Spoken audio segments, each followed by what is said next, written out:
We're gonna find some more balls. So, Chapter 9. Outside, the world had become a formless, swirling mist with no shapes or shadows behind it, while the house itself seemed to have twisted and stretched. It seemed to Coraline that it was crouching and staring at her, as if it were not really a house, but only the idea of a house. And the person who had had the idea, she was certain, was not a good person. There was sticky web stuff clinging to her arm, and she wiped it off as best she could. The gray windows of the house slanted at strange angles. The other mother was waiting for her, standing on the grass with her arms folded. Her black button eyes were expressionless, but her lips were pressed tightly together in a cold fury. When she saw Coraline, she reached out one long white hand and she crooked a finger. Coraline walked toward her. The other mother said nothing. "I got two," said Coraline. "One soul still to go." The expression on the other mother's face did not change. She might not have heard what Coraline said. "Well, I just thought you'd want to know," said Coraline.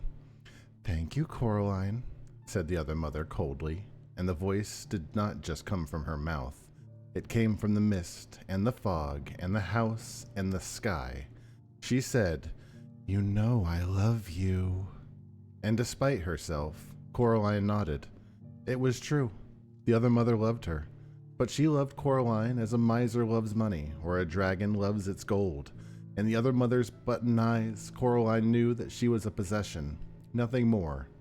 A tolerated pet, whose behavior was no longer amusing. "I don't want your love," said Coraline. "I don't want anything from you." "Not even a helping hand," said the other mother. "You've been doing so well, after all. I thought you might want a little hint to help you the rest of the way through your treasure hunt." "I'm doing fine on my own," said Coraline. "Yes," said the other mother, "but if you wanted to get into the flat in the front, the empty one, to look around, you would find the door locked, and then where would you be?" "Oh," Coraline pondered this for a moment. Then she said, "Is there a key?" The other mother stood there in the paper gray fog of the flattening world. Her black hair drifted about her head, as if it had a mind and a purpose all its own. She coughed suddenly in the back of her throat, and then opened her mouth. The other mother reached up her hand and removed a small brass front door key from her tongue. "Here," she said, "you'll need this to go in, to get in." She tossed the key casually toward Coraline, who caught it one-handed before she could think about whether she wanted it or not. The key was still slightly damp. A chill wind blew about them, and Coraline shivered and looked away. When she looked back, she was alone. Uncertainly, she walked around to the front of the house and stood in front of the door to the empty flat. Like all the doors, it was painted bright green. "She does not mean you well," whispered a ghost voice in her ear. "We do not believe that she would help you. It must be a trick." Coraline said, "Yes, you're right, I expect." Then she put the key in the lock and turned it. Silently, the door swung open, and silently Coraline walked inside. The flat had walls the color of old milk. The wooden boards of the floor were uncarpeted and dusty with the marks and patterns of old carpets and rugs on them. There was no furniture in there, only places where furniture had once been. Nothing decorated the walls. There were discolored rectangles on the walls to show where paintings or photographs had once hung. It was so silent that Coraline imagined that she could hear the motes of dust drifting through the air. She knows it's a trick, but it's one of those things like, Coraline, I respect that out of Coraline. She knows that we need to move the plot along one way or another. It's like, yeah, there's a trick. We gotta one way or another, we gotta move that event flag, you know? She found herself to be quite worried that something would jump out at her, so she began to whistle. She thought it might make it harder for things to jump out at her if she was whistling. First she walked through the empty kitchen, then she walked through an empty bathroom, containing only a cast iron bath, and in the bath, a dead spider the size of a small cat. The last room she looked at had, she supposed, once been a bedroom. She could imagine that the rectangular dust shadow on the floorboards had once been a bed. Then she saw something and smiled grimly. Set into the floorboards was a large metal ring. Coraline knelt and took the cold ring in her hands, and she tugged upward as hard as she could. Terribly slowly, stiffly, heavily, a hinged square of floor lifted. It was a trapdoor. It lifted, and through the opening Coraline could see only darkness. She reached down, and her hand found a cold switch. She flicked it without much hope that it would work, but somewhere below her, a bulb lit, and a thin yellow light came up from the hole in the floor. She could see steps heading down, but nothing else. Over 80% of the brain is water. Monka Garfield. Coraline put her hand into her pocket and took out the stone with the hole in it. She looked through it at the cellar but saw nothing. She put the stone back into her pocket. Up through the hole came the smell of damp clay and something else, the acrid tang like sour vinegar. Coraline let herself down into the hole, looking nervously at the trap door. It was so heavy that if it fell, she was sure she would be trapped down in the darkness forever. She put up a hand and touched it, but it stayed in position, and then she turned down toward the darkness below, and she walked down the steps. Set into the wall at the bottom of the steps was another light switch, metal and rustling. She pushed it until it clicked down, and a naked bulb hanging from a wire from the low ceiling came on. It did not give up enough light, even for Coraline, to make out the things that had been painted onto the flaking cellar walls. The painting seemed crude. What's a monka? It's that. Do you see Garfield up there? The face. Well, here, let me stop her fishing for just a second. I'm gonna make an expression for you. It looks kind of like this. I'm just kidding. But it looks like if you have like really wide eyes and you're like, gulp, that sort of thing. That's what a monka is. I am halfway through a fishing. There we go. The painting seemed crude. There were eyes. She could see that, and things that might have once been grapes, and other things below them. Coraline could not be sure that they were paintings of people. There was a pile of rubbish in one corner of the room, cardboard boxes filled with mildewed papers and decaying curtains in a heap beside them. Green Frogman, I tried to get as many frogmen out as I could. Most of them have been replaced with Garfields or some other equivalent. So there's a few frogmen, but most of them I try to replace with other equivalents. Coraline's slippers crunched across the cement floor. The bad smell was worse now. She was ready to turn and leave when she saw the foot sticking out from beneath the pile of curtains. She took a deep breath. The smells of sour wine and moldy bread filled her head, and she pulled away the damp cloth to reveal something more or less the size and shape of a person.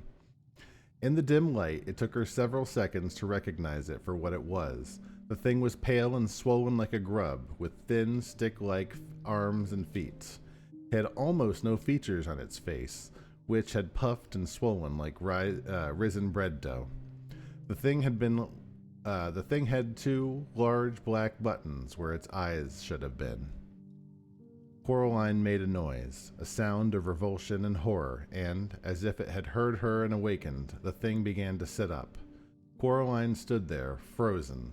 The thing turned its head until both its black button eyes were pointed straight at her. A mouth opened in the mouthless face, strands of pale stuff sticking to the lips, and a voice that no longer even faintly resembled her father's whispered, "Coraline." "Well," said Coraline to the thing that had once been her other father, "at least you didn't jump out at me." The creature's twig-like hands moved to its face and pushed the pale clay about, making something like a nose. It said nothing. "I'm looking for my parents," said Coraline, "or a stolen soul from one of the other children. Are they down here?" "There is nothing down here," said the pale thing indistinctly. Nothing but dust and damp and forgetting. The thing was white and huge and swollen. Monstrous, thought Coraline, but also miserable. She raised the stone with the hole in it to her eye and looked through it. Nothing. The pale thing was telling her the truth. Poor thing, she said. I bet she made you come down here as punishment for telling me too much. The thing hesitated, then it nodded. Coraline wondered how she could ever have imagined that this grub-like thing resembled her father. I'm so sorry, she said. She's not best pleased, said the thing that was once her other father. Not best pleased at all. You've put her quite out of sorts, and when she gets out of sorts, she takes it out on everybody else.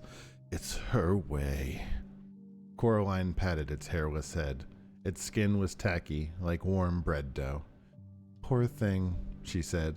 You're just a thing she made and then threw away. The thing nodded vigorously. As it nodded, the left button eye fell off and clattered onto the concrete floor. The thing looked around vacantly with its one eye, as if it had lost her. Finally it saw her, and, as if making a great effort, it opened its mouth once more and said in a wet, urgent voice, Run, child. Leave this place.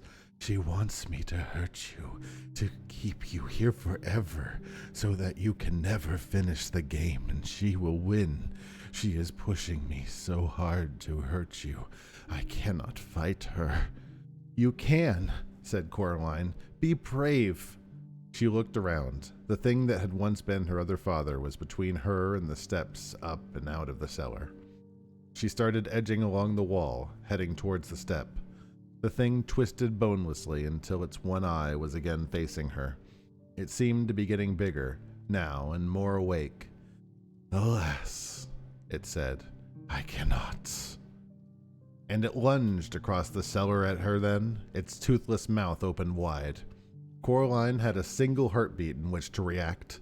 She could only think of two things to do.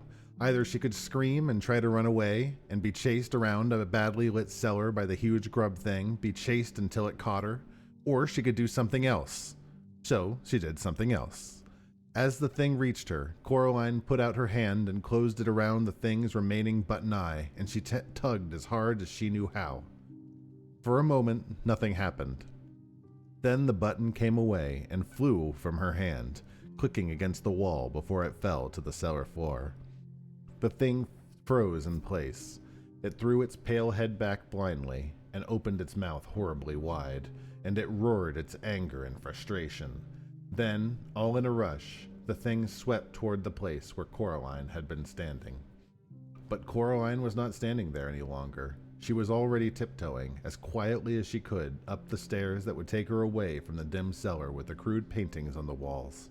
She could not take her eyes from the floor beneath her, though, across which the pale thing flopped and writhed, hunting for her.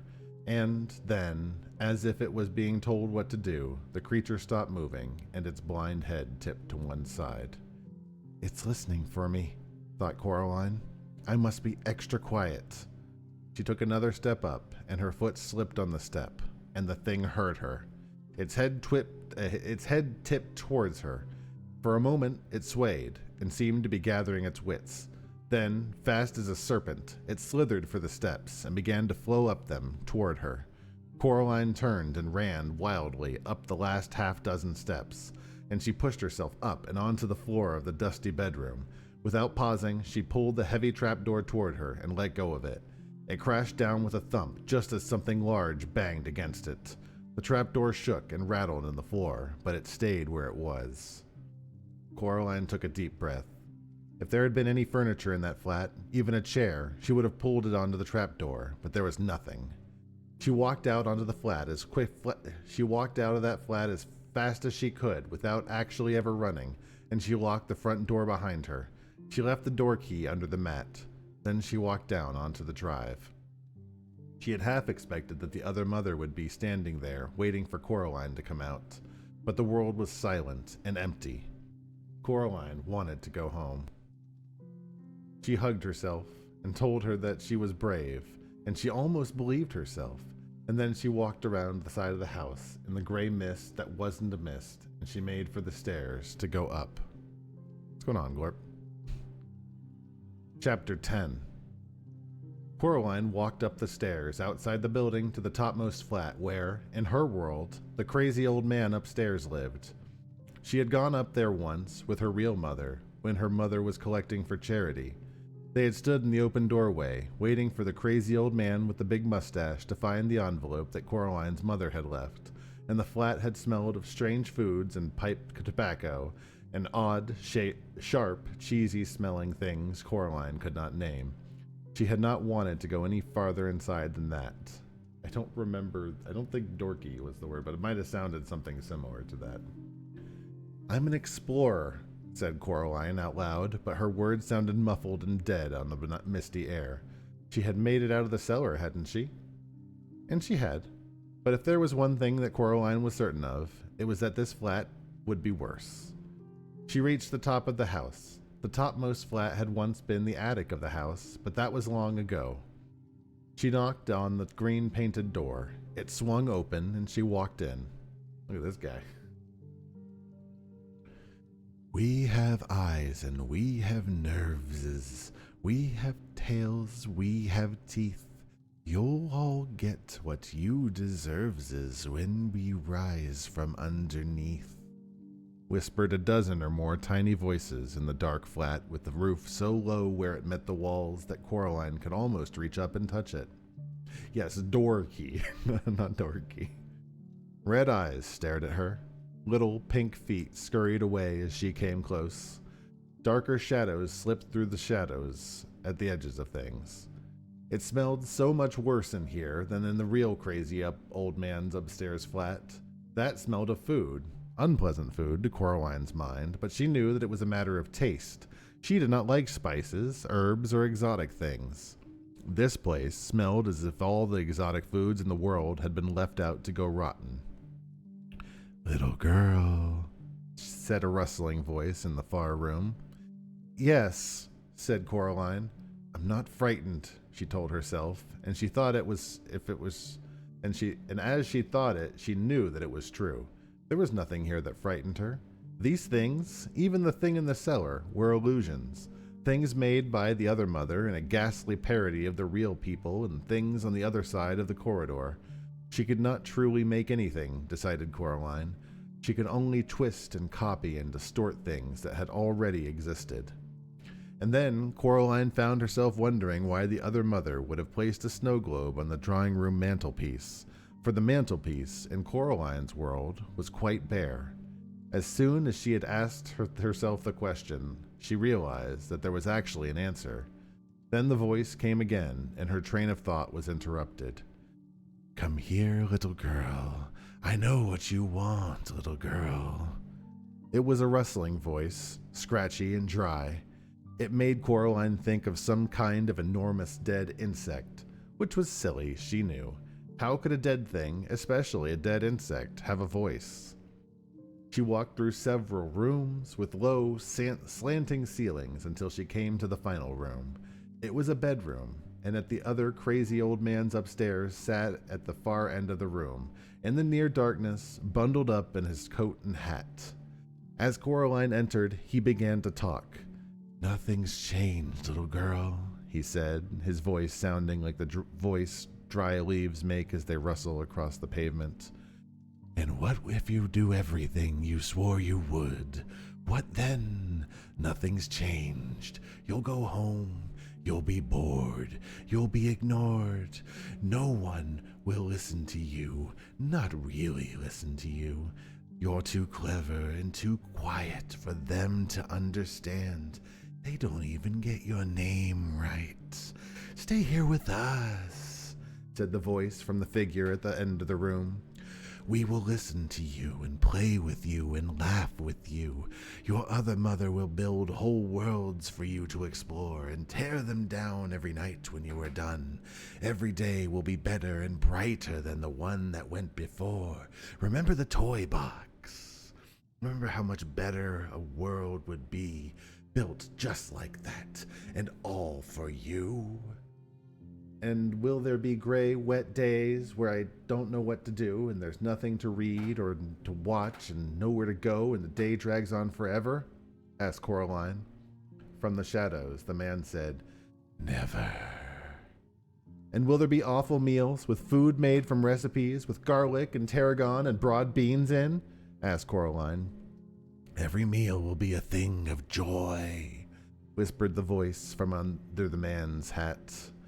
Nothing will pass your lips that does not entirely delight you. I'm bored of this channel.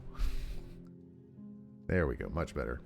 And could I have day-glow green gloves to wear and yellow Wellington boots in the shapes of frogs? Asked Coraline. Frogs, ducks, rhinos, octopuses, whatever you desire, the world will be built new for you every morning. If you stay here, you can have whatever you want. Coraline sighed. You really don't understand, do you? She said. I don't want whatever I want. Nobody does. Not really. What kind of fun would it be if I just got everything I ever wanted? Just like that, and it didn't mean anything? What then? I don't understand, said the whispery voice. Of course you don't understand, she said, raising the stone with the hole in it to her eye. You're just a bad copy she made of the crazy old man upstairs. Not even that anymore, said the dead, whispery voice. There was a glow coming from the raincoat and the man, at about chest height. Through the hole in the stone, the glow twinkled and shone blue-white as any star. She wished she had a stick or something to poke him with. She had no wish to get any closer to the shadowy man at the end of the room. Coraline took a step closer to the man, and she fell apart. Black Rat and he fell apart. Black rats fell from the sleeves and from under the coat and hat, a score of them or more, red eyes shining in the dark. They chittered and they fled. The coat fluttered and fell heavily to the floor. The hat rolled into one corner of the room. Coraline reached out one hand and pulled the coat open. It was empty, although it was greasy to the touch.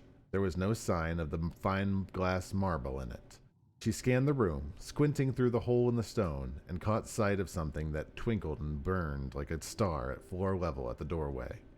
It was being carried in the forepaws of the largest black rat. As she looked, it slipped away. The other rats watched her from the corners of the room as she ran with it, after it. Now, rats can run faster than people, especially over short distances. But a large black rat holding a marble in its two front paws is no match for a determined girl, even if she's small for her age, moving at a run. Smaller black rats ran back and forth across her path, trying to distract her, but she ignored them all, keeping her eyes fixed on the one with the marble, who was heading straight out of the flat toward the front door. They reached the steps on the outside of the building. Coraline had time to observe that the house inside was continuing to change, becoming less distinct and flattening out, even as she raced down the stairs. It reminded her of a photograph of a house now, not the thing itself. Then she was simply racing, pell-mell, down the steps in pursuit of the rat, with no room in her mind for anything else, certain that she was gaining on it. She was running fast. Too fast, she discovered, as she came to the bottom of the one flight of stairs, and her foot skidded and twisted, and she went crashing onto the concrete landing. Her left knee was scraped and skinned, and the palm of one hand had been thrown out to stop herself was a mess of scraped skin and grit. It hurt a little, and it would, she knew, soon hurt much more. She picked the grit out of her palm and climbed to her feet and, as fast as she could, knowing that she had lost and it was already too late, she went down the final landing at the ground level. She looked around for the rat, but it was gone, and the marble with it. Her hand stung where the skin had been scraped, and there was blood trickling down her ripped pajama leg from her knee. It was as bad as the summer that her mother had taken the training wheels off of Coraline's bicycle, but then, back then, in with all the cuts and scrapes, her knees had had scabs on top of scabs. She had had a feeling of achievement. She was learning something, doing something she had not known how to do. Now she felt nothing but cold loss. She had failed the ghost children. She had failed her parents. She had failed herself, failed everything. She closed her eyes and wished that the earth would swallow her up. There was a cough. She opened her eyes and saw the rat. It was lying on the brick path at the bottom of the stairs with a surprised look on its face, which was now several inches away from the rest of it. Its whiskers were stiff, its eyes were wide open, its teeth visible and yellow and sharp. A collar of wet blood glistened at its neck. Beside the decapitated rat, a smug expression on the face, was the black cat. It rested one paw on the gray marble. "I think I was once mentioned," said the cat, "that I don't like rats at the best of times. It looked like you needed this one, though, however. I hope you don't mind my getting involved." "I think," said Coraline, trying to catch her breath, "I think you may have said something of the sort." The cat lifted its paw from the marble, which rolled towards Coraline. She picked it up. In her mind, a final voice whispered to her, urgently, "She's lied to you. She'll never give you up now that she has you. She'll no more give any of us up than change her nature." The hairs on the back of Coraline's neck prickled, and Coraline knew that the girl's voice told the truth. She put the marble in her dressing gown pocket with the others. She had all 3 marbles now. All she needed to do was find her parents. And Coraline realized with surprise that that bit was easy. She knew exactly where her parents were. If she had stopped to think, she might have known where they were all along. The other mother could not create. She could only transform, and twist, and change. The mantelpiece in the drawing room back home had been quite empty, but knowing that, she knew something else as well. "The other mother, she plans to break her promise. She won't let us go," said Coraline. "I wouldn't put it past her," admitted the cat. "Like I said, there's no guarantee she'll play fair." Then he raised his head. "Hello? Did you see that?" "What?" "Look behind you," said the cat. The house had flattened out even more. It no longer looked like a photograph, more like a drawing, a crude charcoal scribble of a house drawn on gray paper. "Whatever's happening," said Coraline, "thank you for helping with the rats. I suppose I'm almost there, aren't I? So you go off into the mist or wherever you go, and I hope I get to see you at home. If she lets me go home." The cat's fur was on end, and its tail was bristling like a chimney sweep's brush. "What's wrong?" asked Coraline. "They've gone," said the cat. "They aren't there anymore. The ways in and out of this place, they've just went flat." "Is that bad?" The cat lowered its tail, swishing it from side to side angrily. It made a low growling noise in the back of its throat. It walked in a circle until it was facing away from Coraline, and then it began to walk backwards, stiffly, one step at a time, until it was brushing up against Coraline's leg. She put down a hand to stroke it, and she could feel how hard its heart was beating. It was trembling like a dead leaf in a storm. "You'll be fine," said Coraline. "Everything's going to be fine. I'll take you home." The cat said nothing. "Come on, cat," she said. She took a step back towards the steps, but the cat stayed where it was, looking miserable and, oddly, much smaller. "If the only way out is past her," said Coraline, "then that's the way we're going to go." She went back to the cat, bent down and picked it up. The cat did not resist. It simply trembled. She supported its bottom with one hand, rested its front legs on her shoulder. The cat was heavy, but not too heavy to carry. It licked at the palm of her hand where the blood from the scrape was welling up. Coraline walked up the stairs one step at a time, heading back toward her own flat. She was aware of the marbles clicking in her pocket, aware of the stone with the hole in it, aware of the cat pressing itself against her. She got to the front door, now just a small child's scrawl of a door, and she pushed her hand against it, half expecting that her hand would rip through it, revealing nothing behind it but blackness and a scattering of stars. But the door swung open, and Coraline went through. 11. Once inside, in her flat, or rather, in the flat that was not hers, Coraline was pleased to see that it had not transformed into the empty drawing that the rest of the house seemed to have become. It had depth and shadows, and someone who had stood in the shadows waited for Coraline to return. "So you're back," said the other mother. She did not sound pleased. And you've brought vermin with you. No, said Coraline. I've brought a friend. She could feel the cat stiffening under her hands, as if it were anxious to be away. Coraline wanted to hold on to it like a teddy bear for reassurance, but she knew that cats hated to be squeezed, and she suspected that frightened cats were liable to bite and scratch if provoked in any way, especially if they were on your side. You know I love you, said the other mother flatly. You have a funny way of showing it, said Coraline. She walked down the hallway, then turned into the drawing room, steady step by steady step, pretending that she could not feel the other mother's blank black eyes on her back. Her grandmother's formal furniture was still here, and the painting on the wall of the strange fruit, but now the fruit in the painting had been eaten, and all that remained in the bowl was the browning core of an apple, several plum and peach stones, and the stem of what had formerly been a bunch of grapes. The lion pod table raked the carpet with its clawed wooden feet as if it were impatient for something. At the end of the room, in the corner, stood the wooden door, which had once, in another place, opened into a plain brick wall. Coraline tried not to stare at it. The window showed nothing but mist. This was it, Coraline knew. The moment of truth, the unraveling time. The other mother had followed her in. Now she stood in the center of the room between Coraline and the mantelpiece and looked down at Coraline with black button eyes. It was funny, Coraline thought. The other mother did not look anything at all like her mother. She wondered how she could ever been deceived into imagining a resemblance. The other mother was huge. Her head almost brushed the ceiling, and very pale, the color of a spider's belly. Her hair writhed and twined about her head, and her teeth were sharp as knives. Well, said the other mother sharply, where are they? Coraline leaned against an armchair, adjusted the cat with her left hand, put her right hand into her pocket, and pulled out the 3 glass marbles. They were frosted gray, and they clinked together in the palm of her hand. The other mother reached her white fingers for them, but Coraline slipped them back into her pocket.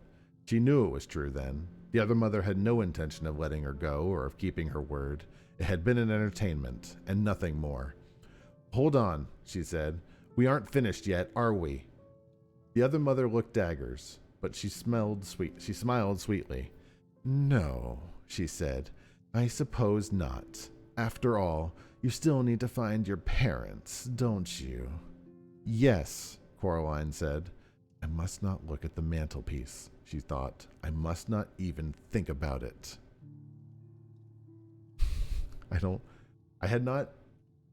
Believe it or not, I had not considered Rule 34 Coraline till just now. And probably should not, considering Coraline as a child. Other mother, though. Full reign, I guess. She's above age. Where were we? I must not even thinking about it. Well, said the other mother, produce them. Would you like to look in the cellar again? I have some other interesting things hidden down there, you know. You know? No, said Coraline. I know where my parents are. The cat was heavy in her arms. She moved it forward, unhooking its claws from her shoulders as she did so. Where? It stands to reason, said Coraline. I've looked everywhere you'd hide them. They aren't in the house. Why not? That seems counterproductive to the whole point. The other mother stood very still, not giving anything away, lips tightly closed. She might have been a wax statue. Even her hair had stopped moving. So, Coraline continued, both hands wrapped firmly around the black cat, I know where they have to be. You've hidden them in the passageway between the houses, haven't you? They are behind that door. She nodded her head toward the door in the corner. The other mother remained statue still, but a hint of a smile crept back onto her face. Oh, they are they? Why don't you open it? Said Coraline. They'll be there all right. It was her only way home, she knew, but it would all depended on her other mother's needing to gloat, needing not only to win, but to have shown that she had won. The other mother reached her hand slowly into her apron pocket and produced the black iron key. The cat stirred uncomfortably in Coraline's arms, as if it wanted to get down. Just stay there for a few minutes longer, she thought at it, wondering if it could hear her. I'll get us both back home. I said I would, I promise. She felt the cat relax ever so slightly in her arms. The other mother walked over to the door and pushed the key into the lock. She turned the key. Coraline heard the mechanism heavily. She was already starting, as quietly as she could, step by step, to back away toward the mantelpiece. The other mother pushed down on the door handle and pulled open the door, revealing a corridor behind it, dark and empty. "There," she said, waving her hands at the corridor, the expression of delight on her face a very bad thing to see. "You're wrong. You don't know where your parents are, do you? They aren't there." She turned and looked at Coraline. "Now," she said, "you're going to stay here forever and always." "No," said Coraline, "I'm not." And hard as she could, she threw the black cat at the other mother. It yelled and landed on the other mother's head, claws flailing, teeth bared, fierce and angry. For an end, it looked half again as big as it was in real life. Without waiting to see what would happen, Coraline reached up the mantelpiece and closed their hand around the snow globe, pushing it deep into the pocket of her dressing gown. The cat made a deep, ululating yowl. Ululating? How was that word? Hold on. Ululating. Hi guys. That's not the right word. Shut up. Shut up. That's not the right word. Alright, never mind. Ululating yell, and sank its teeth into the other mother's cheek. She was flailing at it. Blood ran from the cuts on her white face. Not red blood, but a deep, tarry black stuff. Coraline ran for the door. Oh my god. I love that she weaponized the cat. She pulled the key out of the lock. "Leave her! Come on!" she shouted at the cat that she threw at the... Don't blame the cat. It hissed and swiped its scalpel-sharp claws at the other mother's face in one wild rake, which left black ooze trickling from several gashes on the other mother's nose. Then it sprang down toward Coraline. "Quickly!" she said. The cat ran toward her, and they both stepped into the dark corridor. It was colder in the corridor, like stepping down into a cellar on a warm day. The cat hesitated for a moment. Then, seeing the other mother was coming toward them, it ran to Coraline and stopped by her legs. Coraline began to pull the door closed. It was heavier than she imagined a door could be, and pulling it closed was like trying to close a door against a high wind. And then she felt something from the other side beginning to pull against her. "Shut," she thought, and then said out loud, "Come on, please." And she felt the door begin to move, to pull closed, to give against the phantom wind. Suddenly, she was aware of other people in the corridor with her. She could not turn her head to look at them, but she knew without having to look. "Help me, please," she said. "All of you." The other people in the corridor, 3 children, 2 adults, were somehow too insubstantial to touch the door, but their hands closed about hers as she pulled on the big iron door handle, and suddenly she felt strong. "Never let up, miss. Hold strong, whispered a voice in her mind. "Pull, girl, pull," whispered another, and then a voice that sounded like her mother's, her own mother's, her real, wonderful, maddening, infuriating, glorious mother, just said, "Well done, Coraline." And that was enough. The door started to slip closed, easily as anything. "No!" screamed a voice from beyond the door, and no longer sounded even faintly human. Something snatched at Coraline, reaching through the closing gap between the door and the doorpost. Coraline jerked her head out of the way, but the door began to open once more. "We're going to go home," said Coraline. "We are. Help me." She ducked the snatching fingers. They moved through her. Then, ghost hands lent her strength that she no longer possessed. There was a final moment of resistance, as if something were caught in the door, and then, with a crash, the wooden door banged closed. Something dropped from Coraline's head height to the floor. It landed with a sort of scuttling thump. Come on," said the cat. "This is not a good place to be in. Quickly." Coraline turned her back on the door and began to run, as fast as it was practical, through the dark corridor, running her head along the wall to make sure she didn't bump into anything or get turned around in the darkness. It was an uphill run, and it seemed to her that it went on for a longer distance than anything could possibly go. The wall she was touching felt warm and yielding now, and, she realized, it felt as if it were covered in a fine, downy fur.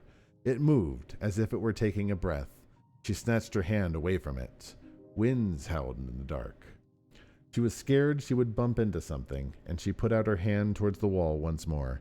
This time, what she touched felt hot and wet, as if she had put her hand in somebody's mouth, and she pulled it back with a small wail. Her eyes had adjusted to the dark. She could half see, as faintly glowing patches ahead of her, 2 adults, 3 children. She could hear the cat, too, patting in the dark ahead of her. And there was something else, which suddenly scuttled between her feet, nearly sending Coraline flying.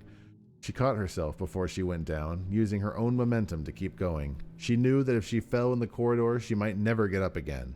Whatever that corridor was older by far than the other mother. It was deep and slow, and it knew that she was there. Then daylight appeared, and she ran toward it, puffing and wheezing.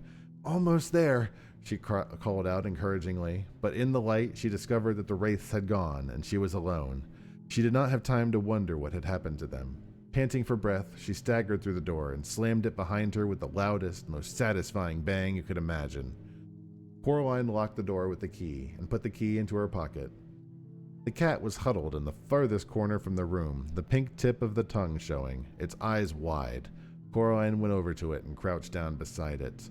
"I'm sorry," she said. "I'm sorry I threw you at her, but it was the only way to distract her enough to get us all out. She would never have kept her word, would she?"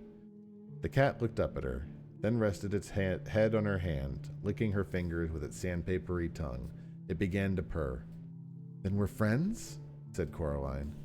She sat down on one of her grandmother's uncomfortable armchairs, and the cat sprang up into her lap and made itself comfortable. The light that came through the picture window was daylight, real golden late afternoon daylight, not a white mist light. The sky was a robin's egg blue, and Coraline could see trees, and beyond the trees, green hills, which faded on the horizon into purples and grays. The sky had never seemed so sky, and the world had never seemed so world. Coraline stared at the leaves on the trees and at the patterns of light and shadow in the cracked bark of the trunk of the beech tree outside the window, and then she looked down at her lap, at the way the rich sunlight brushed every hair on the cat's head, turning every white whisker to gold. Nothing, she thought, had ever been so interesting. And caught up in the interestingness of the world, Coraline barely noticed that she'd wriggled down and curled cat-like on her grandmother's uncomfortable armchair, nor did she notice when she fell into a deep and dreamless sleep. 12. Her mother shook her gently awake. "Coraline," she said, "darling, what a funny place to fall asleep. And really, this room is only for best. We looked all over the house for you." Coraline stretched and blinked. "I'm sorry," she said. "I fell asleep." "I can see that," said her mother. "And wherever did the cat come from? He was waiting by the front door when I came in, shot out like a bullet when I opened it." "Probably had things to do," said Coraline, and then she hugged her mother so tightly that her arms began to ache. Her mother hugged Coraline back. "Dinner in 15 minutes, she said her mother. "Don't forget to wash your hands, and just look at those pajama bottoms. What did you do to your poor knee?" "I tripped," said Coraline. She went into the bathroom, and she washed her hands and cleaned her bloody knee. She put ointment on her cuts and scrapes. She went into her bedroom, her real bedroom, her true bedroom. She pushed her hands into the pockets of her dressing gown, and she pulled out 3 marbles, a stone with a hole in it, the black key, and an empty snow globe.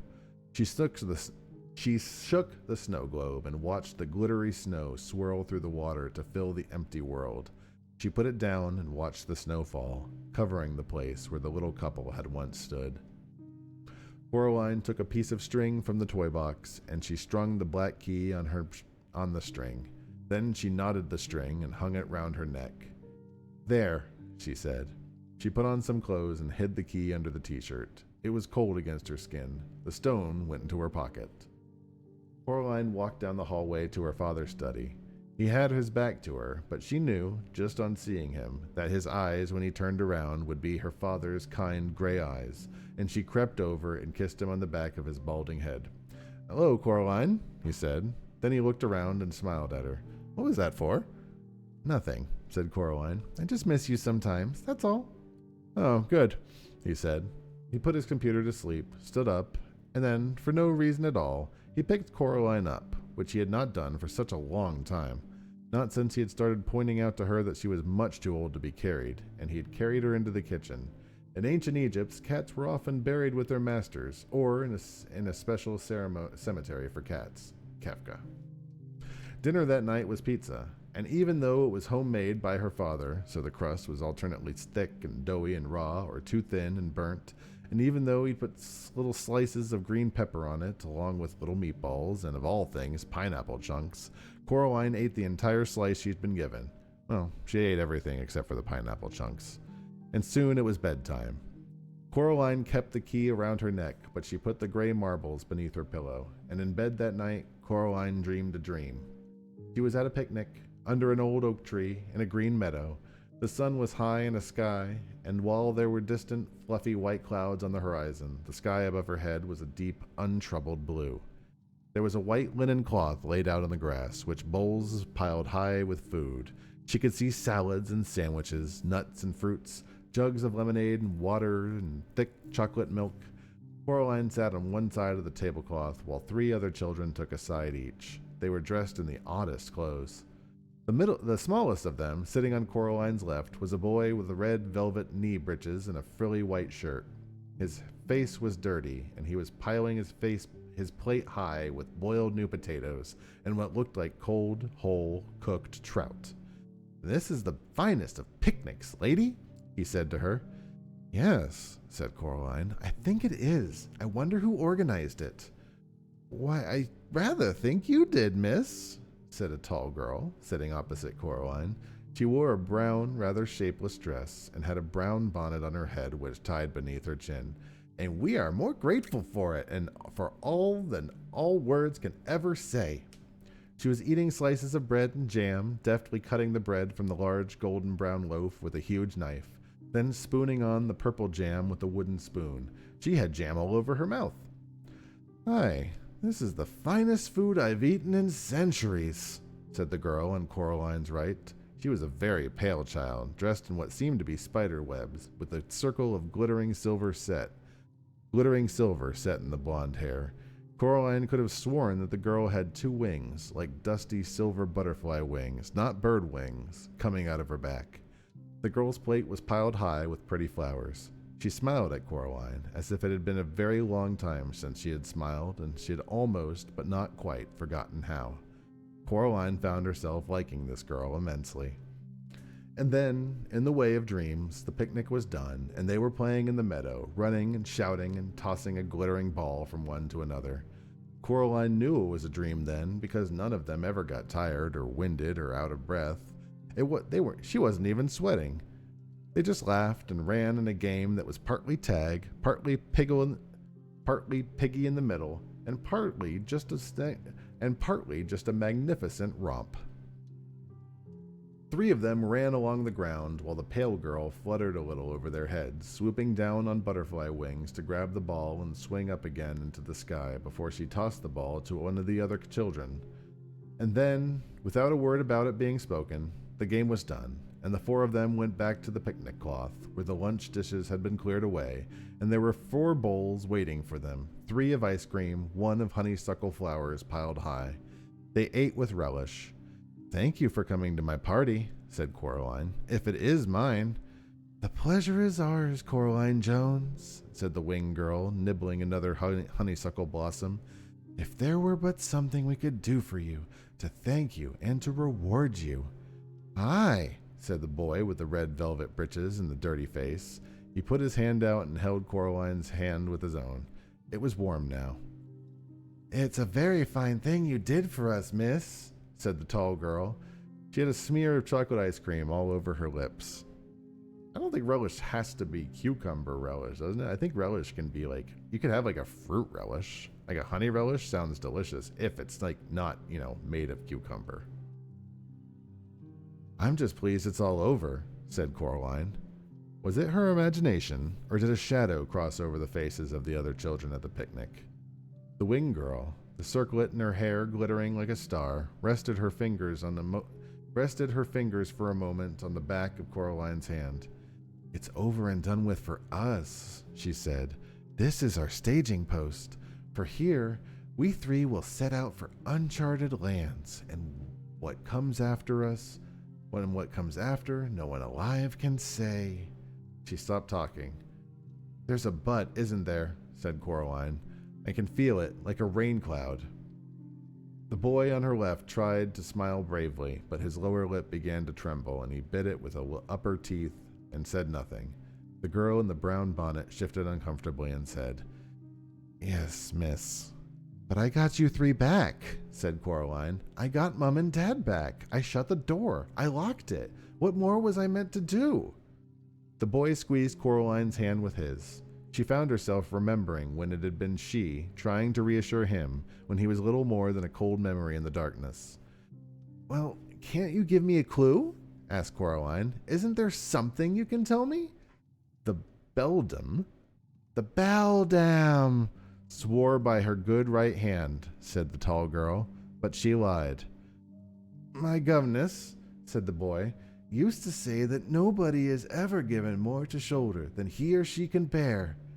He shrugged as he said this, as if he had not yet made up his own mind whether or not it was true. We wish you luck, said the winged girl. Good fortune and wisdom and courage, although you have already shown that you have all three of these blessings, and in abundance. She hates you, blurted out the boy. She hasn't lost anything for so long. Be wise, be brave, be tricky. But it's not fair, said Coraline in her dream angrily. It's just not fair. It should be over. The boy with the dirty face stood up and hugged Coraline tightly. Take comfort in this, he whispered. Thou art alive. Thou livest. And in her dream, Coraline saw that the sun had set and the stars were twinkling in the darkening sky. Coraline stood in the meadow, and she watched as the three children, two of them walking, one flying, went away from her across the grass, silver in the light of the huge moon. The three of them came to a small wooden bridge over a stream. They stopped there and turned and waved, and Coraline waved back. And what came after was darkness. Coraline woke in the early hours of the morning, convinced she'd heard something moving, but unsure of what it was. She waited. Something made a rustling noise outside her bedroom door. She wondered if it was a rat. The door rattled. Coraline clambered out of bed.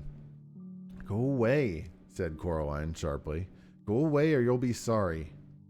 There was a pause, and then the whatever it was scuttled away down the hall. There was something odd and irregular about its footsteps, if they were footsteps. Coraline found herself wondering if it was perhaps a rat with an extra leg. Lewd. It isn't over, is it?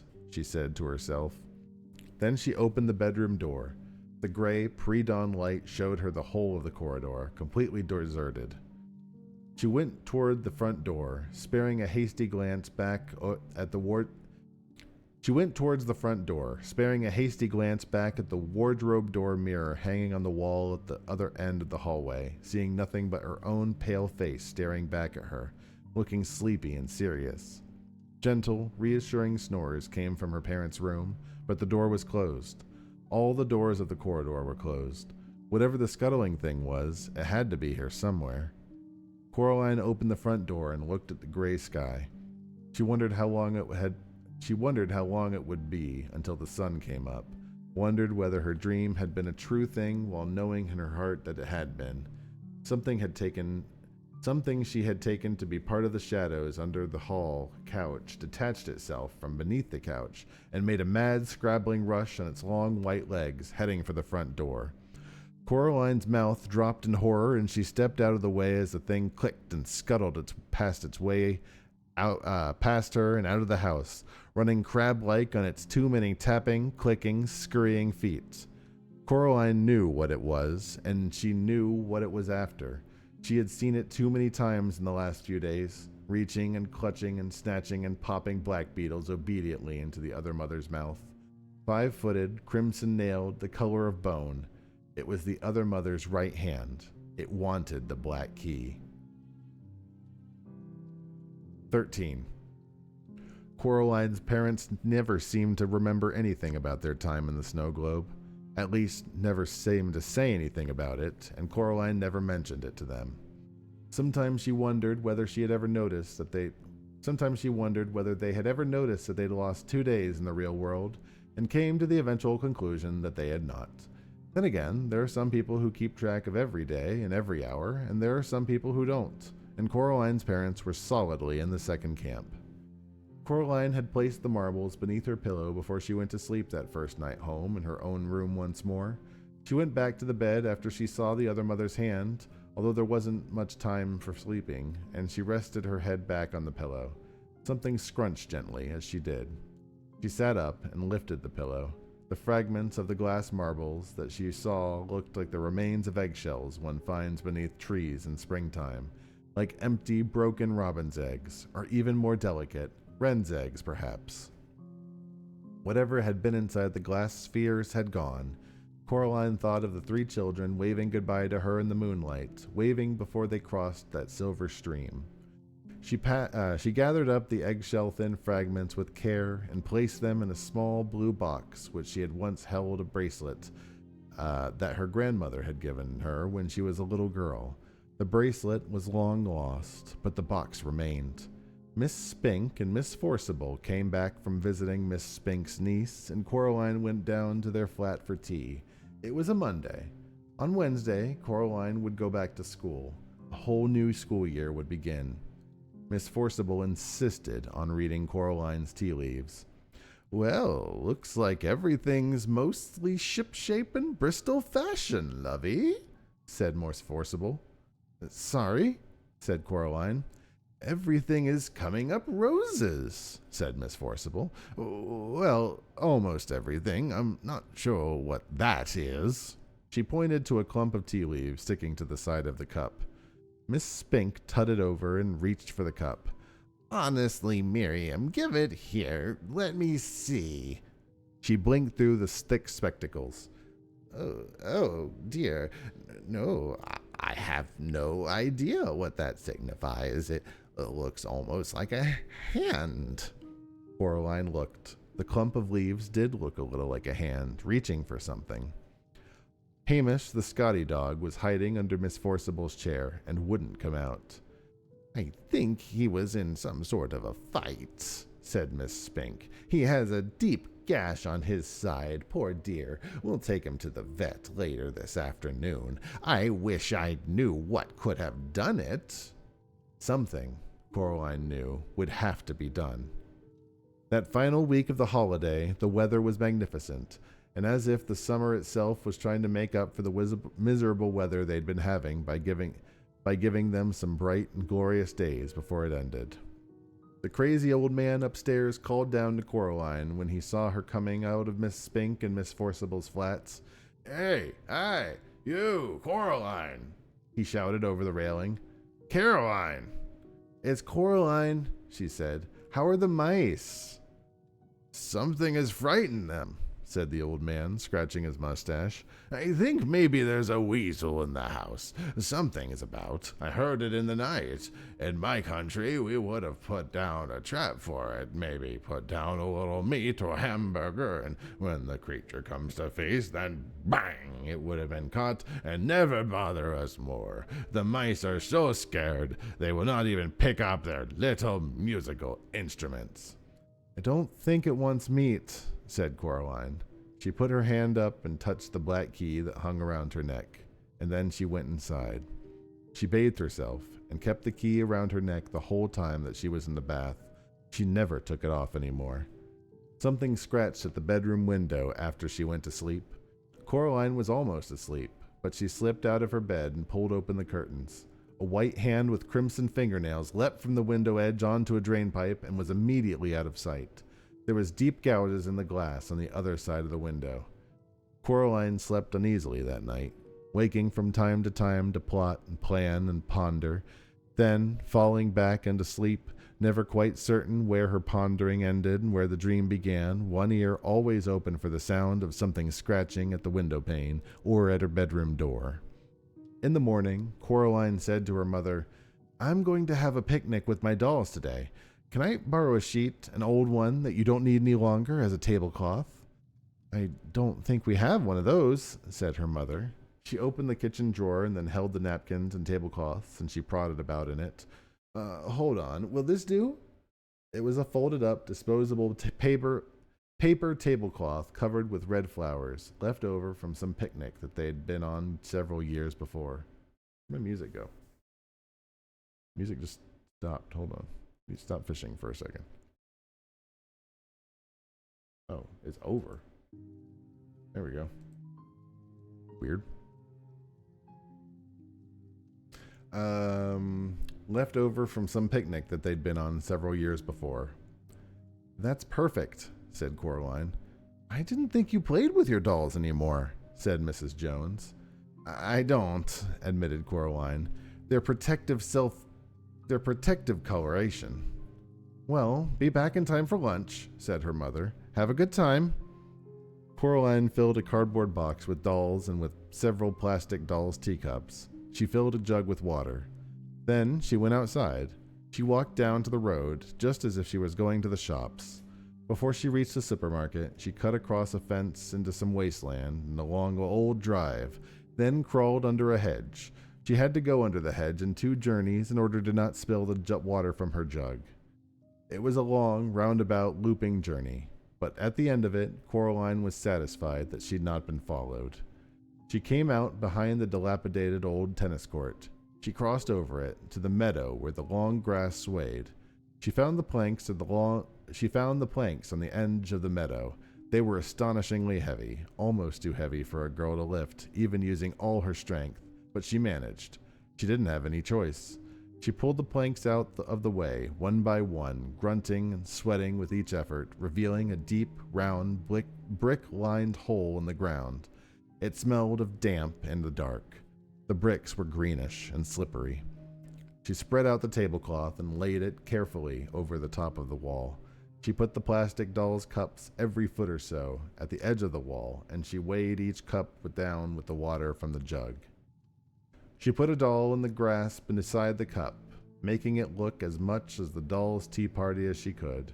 Then she retraced her steps, back under the hedge, along the dusty yellow drive, around the back of the shops, back to her house. She reached up and took the key from around her neck. She dangled it from the string, as if the key were just something she liked to play with. Then she knocked on the door of Miss Spink and Miss Forcible's flat. Miss Spink opened the door. "Hello, dear," she said. "I don't want to come in," said Coraline. "I just wanted to know how Hamish is doing." Miss Spink sighed. "The vet said that Hamish is a brave little soldier," she said. "Luckily, the cut doesn't seem to be infected. We can't imagine what could have done it. The vet says some animals, he thinks, but has no idea what. Mr. Bobo says he thinks it might have been a weasel." "Mr. Bobo?" "The man in the top flat, Mr. Bobo. Fine old circus family, I believe. Romanian or Slovenian or Livonian or one of those countries. Believe me, I never remember them anymore." It had never actually occurred to Coraline that the crazy old man upstairs had a name, she realized. If she'd known his name was Mr. Bobo, she would have said it every chance she got. How often do you get a chance to say a name like Mr. Bobo aloud? "Oh," said Coraline to Miss Spink. "Mr. Bobo. Right. Well," she said a little louder, "I'm going to go and play with my dolls now, over by the old tennis court, round the back." "That's nice, dear," said Miss Spink. Then she added confidentially, "Make sure you keep an eye out for the old well. Mr. Lovat, who was here before your time, said he thought it might go down for a half-mile or more." Coraline hoped that the hand had not heard this last, and she changed the subject. "This key?" said Coraline loudly. "Oh, it's just some old key from my house. It's part of my game. That's why I'm carrying it around with me on this piece of string. Well, goodbye now." "What an extraordinary child," said Miss Spink to herself as she closed the door. Coraline ambled across the meadow toward the old tennis court, dangling and swinging the black key on its black string as she walked. Several times she thought she saw something the color of bone in the undergrowth. It was keeping pace with her, about 30 feet away. She tried to whistle, but nothing happened, so she sang out loud instead, a song her father had made up for her when she was a little baby, and which always had made her laugh. It went, "Oh, my twitchy witchy girl, I think you are so nice. I give you bowls of porridge and give you bowls of ice cream. I give you lots of kisses and I give you lots of hugs, but I never give you sandwiches with bugs in." That was what she sang when she sauntered through the woods, and her voice hardly trembled at all. The doll's tea party was where she'd left it. She was relieved that it was not a windy day, for everything was still in its place. Every watercolored plastic cup weighed down with the paper tablecloth as it was meant to. She breathed a sigh of relief. Now was the hardest part. "Hello, dolls," she said brightly. "It's tea time." She walked close to the paper tablecloth. "I brought the lucky key," she said to the dolls, "to make sure we have a good picnic." And then, as carefully as she could, she leaned over and gently placed the key on the tablecloth. She was still holding on to the string. She held her breath, hoping that the cups of water at the edges of the well would weigh the cloth down, letting it take the weight of the key without collapsing into the well. The key sat at the middle of the paper picnic cloth. Coraline let go of the string and took a step back. Now it was all up to the hand. She turned to the dolls. "Who would like a piece of cherry cake?" she asked. "Jemima, Pinky, Primrose?" And she served each doll a slice of invisible cake on an invisible plate, chattering happily as she did so. From the corner of her eye, she saw something bone-white scamper from one tree to another, closer and closer. She forced herself not to look at it. "Jemima," said Coraline, "what a bad girl you are. You've dropped your cake. Now I'll have to go over and get you a whole new slice." And she walked around the tea party until she was on the other side of it to the hand. She pretended to clean up spilled cake and to get Jemima another piece. And then, in a skittering, chittering rush, it came. The hand, running high on its fingertips, scrabbled through the tall grass and up onto the tree stump. It stood there for a moment like a crab tasting the air, and then it made one triumphant, nail-clacking leap onto the center tablecloth. Time slowed for Coraline. The white fingers closed around the black key, and the weight and the momentum of the hand sent the plastic doll's cups flying, and the paper tablecloth, the key, and the other mother's right hand went tumbling down into the darkness of the well. Coraline counted slowly under her breath. She got up to 40 before she heard a muffled splash coming from a long way below. Somebody had once told her that if you look up at the sky from the bottom of a mine shaft, even at the brightest daylight, you would see a night sky and stars. Coraline wondered if the hand could see the stars from where it was. She hauled the heavy planks back onto the well, covering it as carefully as she could. She didn't want anything to fall in. She didn't want anything ever to get out. Then she put her dolls and the cups back in the cardboard box that she'd carried them out in. Something caught her eye while she'd been doing this, and she straightened up in time to see the black cat stalking towards her, its tail held high and curling up at the tip like a question mark. It was the first time that she'd seen the cat in several days since they had returned together from the other mother's place. The cat walked over to her and jumped onto the planks that covered the well. Then, slowly, it winked one eye at her. It sprang down into the long grass in front of her, and it rolled onto its back, wiggling about ecstatically. Coraline scratched and tickled the soft fur of its belly, and the cat purred contentedly. When it had enough, it rolled onto its front once more and walked back towards the tennis court, like a tiny patch of midnight in the midday sun. Coraline went back to the house. Mr. Bobo was waiting for her in the driveway. He clapped her on the shoulder. "The mice tell me that all is good," he said. "They say that you are my savior, Coraline." "Caroline." "It's Coraline, Mr. Bobo," said Coraline. "Not Caroline, Coraline. Coraline, said Mr. Bobo, repeating her name to himself with wonderment and respect. Very good, Coraline. The mice say that I must tell you that as soon as they are ready to perform in public, you will come up and watch them as the first audience of all. They will play Dumpty and Toodle, and they will dance and do 1,000 tricks. That is what they say. I would like that very much, said Coraline, when they're ready. She knocked at Miss Spink and Miss Forcible's door. Miss Spink let her in, and Coraline went into their parlor. She put down her box of dolls down on the floor. Then she put her hand into her pocket, and she pulled out the stone with the hole in it. Here you go, she said. I don't need it anymore. I'm very grateful. I think it may have saved my life and saved some other people's death. She gave them both tight hugs, although her arms barely stretched around Miss Spink, and Miss Forcible smelled like raw garlic she'd been cutting. Then Coraline picked up her dolls and went out. What an extraordinary child, said Miss Spink. No one had hugged her like that since she'd retired from the theater. That night, Coraline lay in bed, all bathed, teeth cleaned, with her eyes open, staring up at the ceiling. It was warm enough that, now that the hand was gone, she'd opened her bedroom window wide. She had insisted to her father that the curtains not be entirely closed.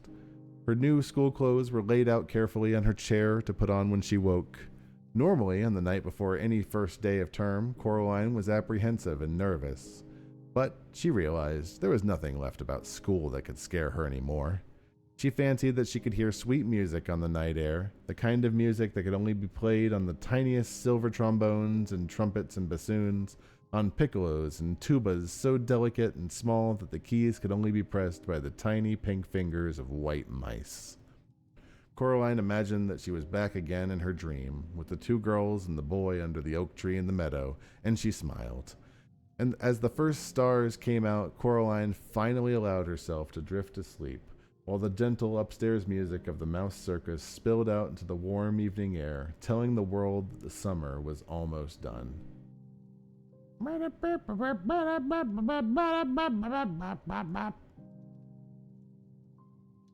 The end. That was exciting. But that's not all that we had. There was one thing. I know we're early. First things first. That was fun. Let me drop off some of these fish. I've actually been fishing up and just dropping my fish on the ground. I need to actually get rid of those. Boop, boop. There we go. Let me pick those up. I do have one other thing, and it's not the thing I was talking about, Kitty. It's not. We're not going to read Little Mermaid tonight. I have other ideas for that. Pick up them fish. Pick up damn fish like a brisket. Pick up damn fish. Oh wow, I had a lot of fish. Anyways, let me get back to my fishing spot, and then we will pull up our article. In fact, while I'm walking there, I'll talk about it. So, do you remember ChristianAnswers.net? I wanted to see what they thought of Coraline. What their opinion of what old Coraline was. They didn't have an opinion on the book that I could find, but they did have one on the movie, which I'm assuming is going to be close enough. So let me get back over here. Coraline, right monitor. There we go. So I haven't seen the movie yet. We'll probably see the movie soon. But the movie was ranked moral rating of very offensive. Outside of the ending, the movie is pretty close. I heard that the movie was pretty close to it. Which mum is more fun? Coraline is a film by Henry Selick, The Nightmare Before Christmas, based on the award-winning children's book by Neil Gaiman. The story, I'm reading this as a 54-year-old grandmother, by the way. The story concerns an 11-year-old girl whose mother and father move into a secluded house in the country. In the attic of the house lives an eccentric man who trains mice, and in the basement live two eccentric and aged actresses who have dogs. Coraline is bored. Her parents have time only to type in their computers, and so Coraline discovers her own adventure. This film is not only shot in stop animation, like James and the Giant Peach and Nightmare Before Christmas, but is also filmed in 3D. Though the use of the technology is not as striking as in the film Beowulf. The texture of the film is interesting, but there are no innovative concepts. The idea of an alternate world behind a door or mirror we have seen before in Alice in Wonderland and The Lion, the Witch, and the Wardrobe. In an interview, Henry Selick acknowledges as much, saying, "I call the film and the book some kind of combination of Alice in Wonderland and Hansel and Gretel." What is unusual about this story, both book and film, is the moral darkness of the universe in which Coraline inhabits. The moral of the film can best be summarized as, be careful what you wish for, or, as Coraline says in the book, what kind of fun would it be if I got just whatever I wanted? Coraline's boredom leads her into a dangerous parallel world in which there is another mother and an other father who are attentive to her, cook great meals, and have a home full of fantastic toys and moving furnitures. They also have buttons for eyes. Neither the plot nor the setting are the most important parts of the movie as concerns Christian parents. Rather, of concern is Neil Gaiman's conception of an alternate world in which the functioning domesticity of a mother who cooks and a father who works is a kind of hell. In the book, the other mother punishes Coraline. You needed to be taught a lesson, but we temper our justice with mercy here. We love the sinner, but hate the sin. The speech is clearly a slam at the kind of home where mothers cook and fathers work and parents speak of sin and sinner and mercy and justice. It's the kind of home that atheist imagines Christians live in, a Stepford family reality of puppet people with no creativity or individuality. The most disturbing thing about this movie is the tone of the relationships. Henry Selick adds a boy character named Wibby, short for Wyvern, whose name Coraline mockingly transforms into "Why were you born?" In every relationship in the movie, the female character abuses the male. Oh my god. Who wrote this? Hold on.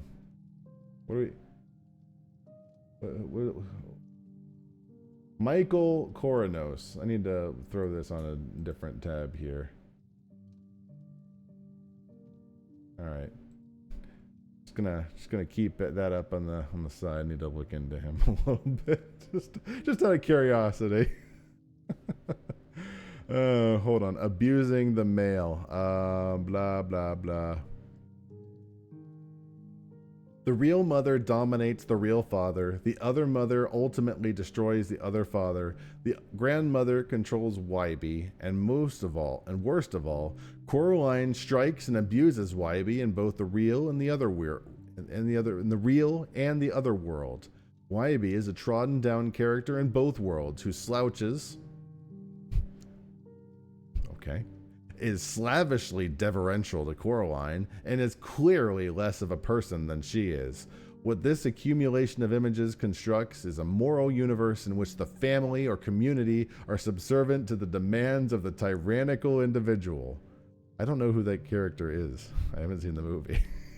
The fact that Ramona is one of the characters Coraline reads is not surprising, in the sense that Coraline comes across as a spoiled child to a Christian audience. A Christian audience. To a non-Christian audience, she is supposed to seem confident, charmingly rebellious, and above all, equal to the adults. What the hell are you talking about? It is an atheist view of family in which moral authority begins with the child, flow through the mother, and ends at the father. A conscious inversion of a Christian family model. Hold on, we have a link here. I need to throw this in the chat GPT. To translate this into not bombastically misogynist, please, and absolutely insane.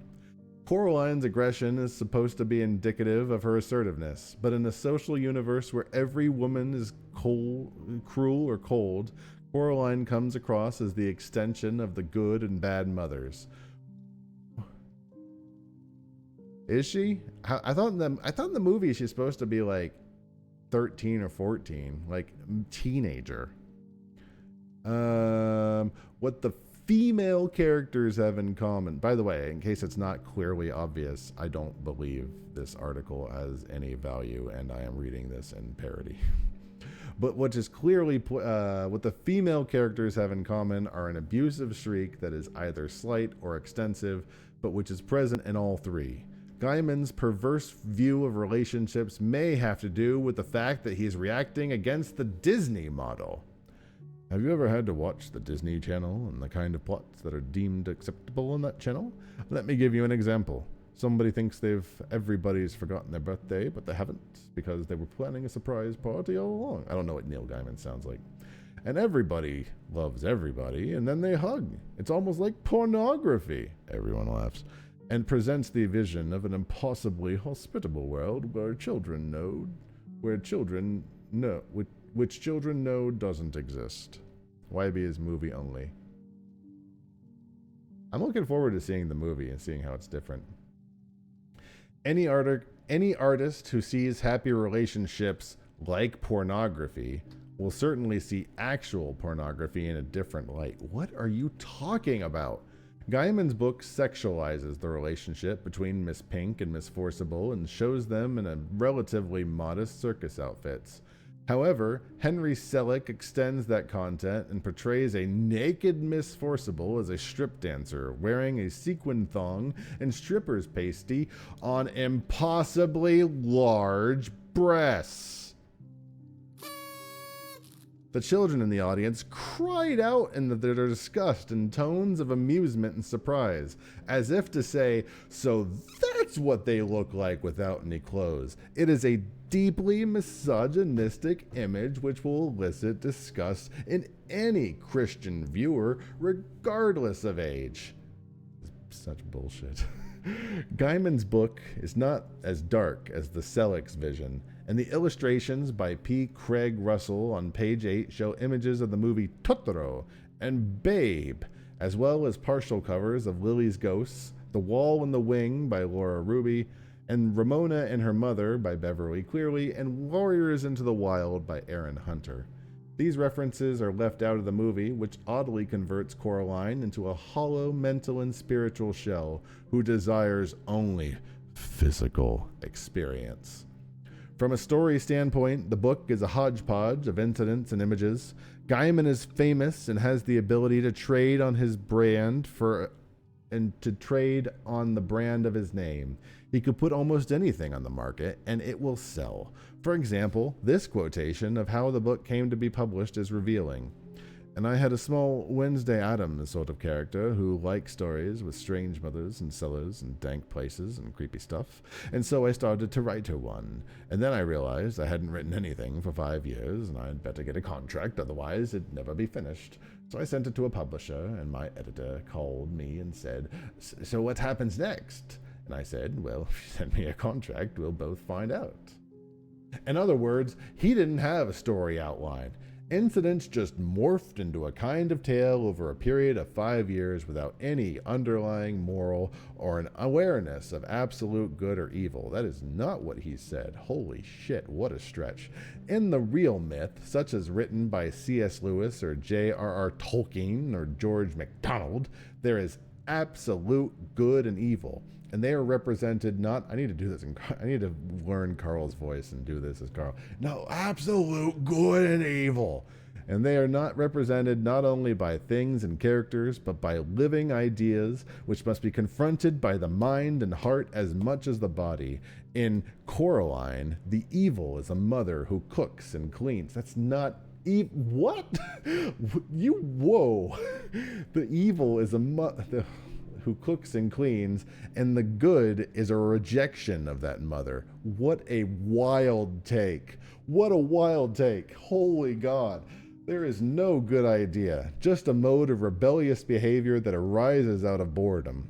Such boredom stems from children having a sense of entitlement to be entertained and a self-esteem which is always fed flattery and praise. This comes from having too many things and not too few things to do. But in Coraline, there is no good. There is only evil. That's not true. Coraline's malicious behavior towards Wybie is portrayed as independence. In the end of the movie and the book, Mr. Bobo says, "The mice tell you you are a savior." I don't know how he became Latin all of a sudden. But how has Coraline saved anybody? The parents now dig in the garden instead of typing on their computers, but Coraline has not undergone any change. It is her parents who must change in order to accommodate her. She has not become a better person towards Wybie, less selfish in her demands or less self-centered in her way she views the world around her. It is literally a world without God. How did he go this long without saying God? This is a ChristianAnswers.net. Wow, my goodness. Clap for him. My goodness, my man. It is literally a world without God, in which the self is its own God. Now he's double dogging here. And which must be fed experience in order to be fully alive. Coraline is a bad movie for children and a disturbing movie for adults. The horror of it comes not from the plot, which is common, but from its nihilistic attitude. This view sees human relationship as power struggles, which can only be resolved by an exercise of will, and it sees life as an existential wasteland that has no intrinsic meaning. What a wild take! But what we can give to ourselves. As art, it is diminished. It is a diminished thing without light, while its truest love is of the darkness and all. While its truest love is of the darkness in all things. Some people may be misled by the bright tone of the voices in its real world to think it's an uplifting movie, but underlying that tone is a spiritual emptiness which inhabits the characters, the settings, and, it seems, the movie's creators. What a take. Oh. I forgot how insane some of these takes were. I'm gonna plug this into into Bing and see what Bing says. I'm unable to help you with that. How do you see bright? Yeah, Coraline's not meant to be bright.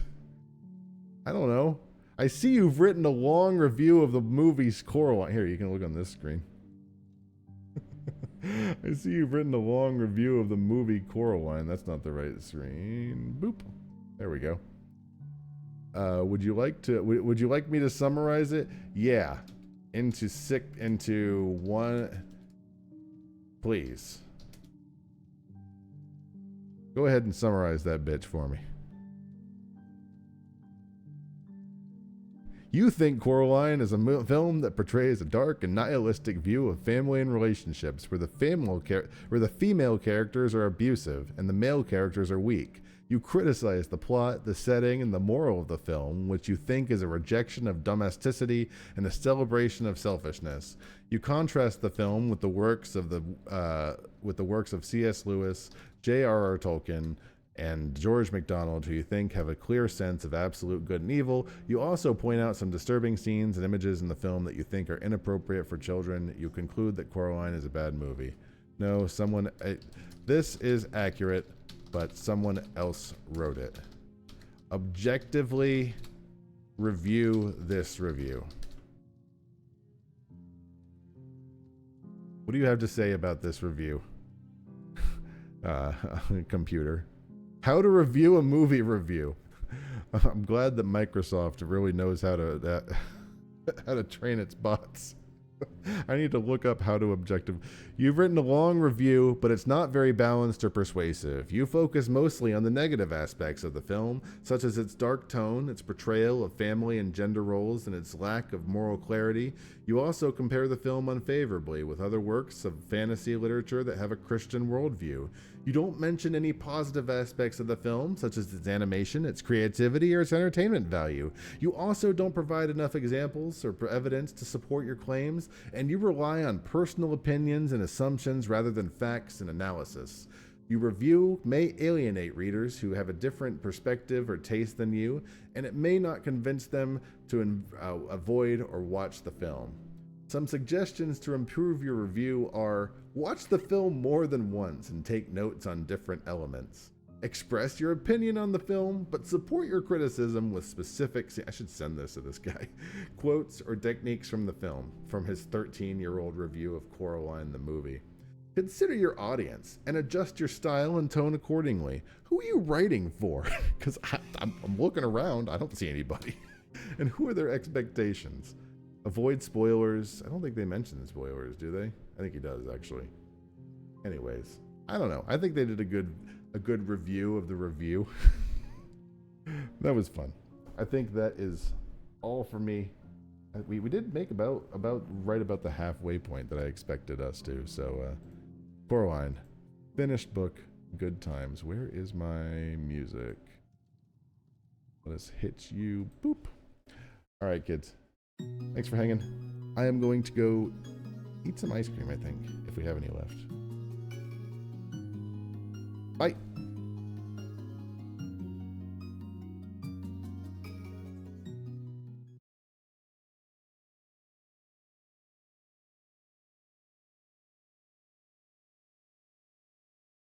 Thanks for your time. Have a good day.